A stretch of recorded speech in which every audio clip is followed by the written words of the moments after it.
जय हिंद फ्रेंड्स। आज से हम लोग बात करेंगे ट्वेल्थ के मैथ के बारे में। और ट्वेल्थ के मैथ के जो हम चैप्टर से स्टार्ट करने वाला है वो है मैट्रिक्सेस। ये मैट्रिक्सेस होता क्या है इसके बारे में समझेंगे। इससे 5 नंबर ऑब्जेक्टिव आपको पूरा कन्फर्म है कि 5 नंबर ऑब्जेक्टिव अगर आए तो एगो सब्जेक्टिव तो रहबे करता है 2 नंबर में और एगो 5 नंबर, अर्थात टोटल बात करें तो 5 5 10 और 2 कितना 12 से 15 मार्क्स तक इस चैप्टर से पूछा जाता है मैट्रिक्स से। समझते हैं कि मैट्रिक्स क्या है। बहुत ही आसान वर्षन है, बहुत ही आसान चैप्टर है, इजी चैप्टर है। सबसे पहले समझते हैं कि मैट्रिक्स होता क्या है और कैसे पहचानेंगे। तो समझ लीजिए मैट्रिक्स जो होता क्या है और कैसे पहचानेंगे। तो जो मैट्रिक्स होता है ना, उसका सबसे पहले समझिए कि फोटो कैसा होता है, वो दिखाएगा कैसे हमको।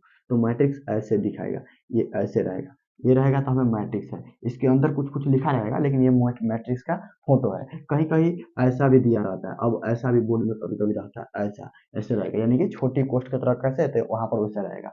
इसे समझ लीजिए बड़ी कोष्ट, इसे समझ लीजिए छोटी कोष्ट। इस प्रकार से आपको मैट्रिक्स का फोटो देखने को मिलेगा।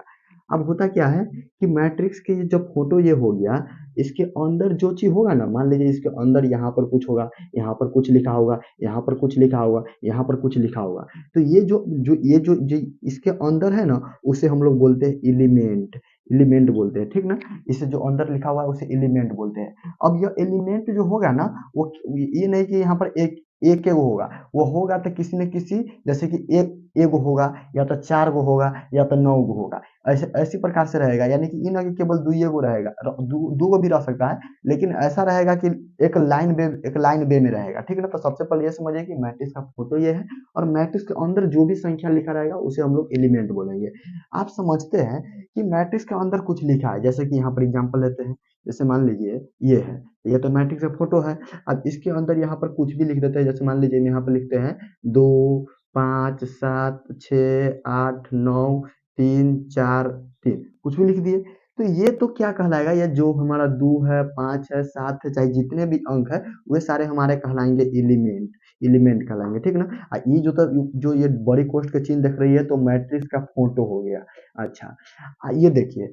और जो आप इस लाइन वाला को देख रहे हैं ना, इस वाला लाइन को, इस वाला, अर्थात इस वे में उसे हम लोग इंग्लिश में रो बोलते हैं। रो, इस सब का, ये हमारा सब कहलाएगा रो। और इस जो यहाँ पर देख रहा है, जैसे ये पड़ी रेखा हुई, ये जो ऐसे ऐसे यहाँ पर ये जो सीरीज रखा गया है, तो ये जो होता है ना, इसे हम लोग कॉलम बोलते हैं। इसे हम लोग कॉलम बोलते हैं, इसे हम सी से नोट कर सकते हैं, कॉलम बोलते हैं, ठीक ना। जैसे मान लीजिए हम यहाँ पर हैं, यहाँ पर 3 लिखे, 5 लिखे, 7 लिखे, 4 लिखे, तो ये जो लाइन होगा हमारा क्या कहलाएगा, रो। यह भी क्या कहलाएगा, रो। लेकिन यह जो लाइन होगा हमारा कॉलम कहलाएगा, यह भी कॉलम कहलाएगा। तो सबसे पहले ये समझना बहुत जरूरी है, कौन रो है कौन कॉलम है। अब बताइए, यहाँ पर देखिए, यहाँ पर जैसे मान लीजिए हम लिखे हैं 3 4 5 7 8 3 4 2। अब बताइए इसमें रो की संख्या कै गो है, ई रो 1 है, ई रो 2 है, हो गया ना। लेकिन कॉलम की संख्या कै गो है, ई एगो C1 कॉलम 1 हो गया, इसको मिटा देंगे। ये देखिए ये क्या होगा, कॉलम 2 हो गया, और ये क्या होगा, कॉलम 3 होगा, और ये हमारा क्या हुआ, कॉलम 4 हो गया। तो इस पूछेगा कि इस मैट्रिक्स में कै गो रो है कै गो कॉलम, तो 2 गो रो हो गया और 2 गो कॉलम हो गया। ये रो कॉलम समझना बहुत ही जरूरी है, क्योंकि अगला जो टॉपिक है इसी पर है, ठीक ना। अब देखिए इसमें बताइए कि कै गो रो कॉलम है। जैसे कि यहाँ पर लिखते हैं 1 2 3 4, 1 2 3 4 2 3 4 5। इसमें बताइए, इसमें बताइए कै गो रो है कै गो कॉलम, तो ये हो गया हमारा R1। R1 का अर्थ पहला रो। अच्छा, ये हमारा हो गया क्या, R2। R2 का अर्थ दूसरा का रो।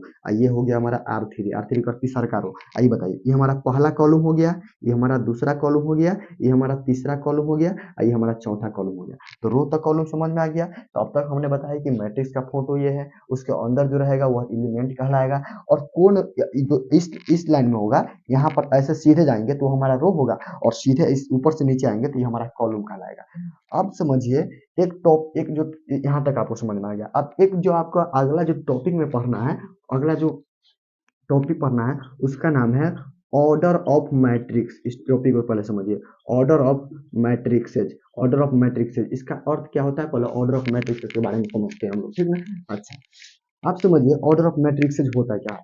ऑर्डर ऑफ मैट्रिक्सेज का अर्थ है, जो हम रो लिखे हैं ना, जो रो कोई भी नंबर ऑफ रो के अर्थ, कोई भी मैट्रिक्स दिया रहेगा तो उसमें कई गो रो है ओकरा, कई गो में कॉलम है, यानी कि नंबर ऑफ कॉलम COLUMN, वही दोनों के गुणनफल जो करेंगे ना वही हमारा ऑर्डर कहलाता है। ये बात को समझ लीजिए। जैसे फॉर एग्जाम्पल, एग्जाम्पल के लिए समझिए, आप देखिए यहाँ पर हम लिखते हैं 2 3 4 5, 1 2 3 4, 1 2 3 4। अब चलिए इसमें बताइए तो इसमें कै गो रो है, तो ये तो हमारा R1 हो गया, ये तो हमारा क्या हो गया R2 हो गया, ये तो हमारा क्या हो गया R3 हो गया, यानी कि पहला रो, ये दूसर का रो, ये तीसर का रो।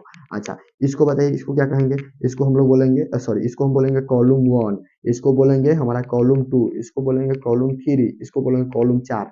तो कहेगा कि ये जो मैट्रिक्स दिया हुआ है, मैट्रिक्स को ए बड़का पहले समझ लीजिए कि ए से लेके जेड तक लेके, ए से लेके जेड तक डिनोट कर सकते हैं, लेकिन कैपिटल में लेके, तो हम मान लेते हैं ए से इसको डिनोट कर दिया, ठीक है ना। तो हमारा कोई ए मैट्रिक्स है, उसमें ये इस वाला को रो बोलेंगे, इस वाला को कॉलम बोलेंगे। तो कहेगा और मैट्रिक्स का ऑर्डर क्या होगा, तो ऑर्डर निकालने के लिए बताइए तो कै गो रो है, एगो रो, दूगो रो, तीन गो रो। तो 3 गुने कै कॉलम, तो एगो कॉलम, दूगो कॉलम, तीनों कॉलम, चारों कॉलम, तो 3 गुने 4। तो यही हमारा इस मैट्रिक्स का ऑर्डर हो गया। अच्छा, आप पहले एक चीज पहले बताइए, इसमें मान लीजिए यहाँ पर हम 5 लिखे थे और इसमें कै गो रो है, कै गो कॉलम है। तो देखिए ऐसे जाएंगे तो ये हमारा R1 हुआ, और ऐसे आएंगे तो यह भी हमारा कॉलम 1 है, अर्थात इसमें एगो रो है, एक एगो कॉलम है। जब एगो एलिमेंट रहेगा ना तो इसमें एक एगो रो है, एक एगो कॉलम है। तो कहेगा कि एकर ऑर्डर बताने के लिए, तो एकर ऑर्डर बताने के लिए तो क्या करेंगे, 1 × 1 कर देंगे, बस ये याद रखना है आपको। अच्छा, इसमें बताइए इसमें कैसे होगा, एक और दो लिख दिए, एक और दो, एक दो लिखे तो बताइए, तो इसमें तो ये तो चला जाएंगे तो क्या हो जाएगा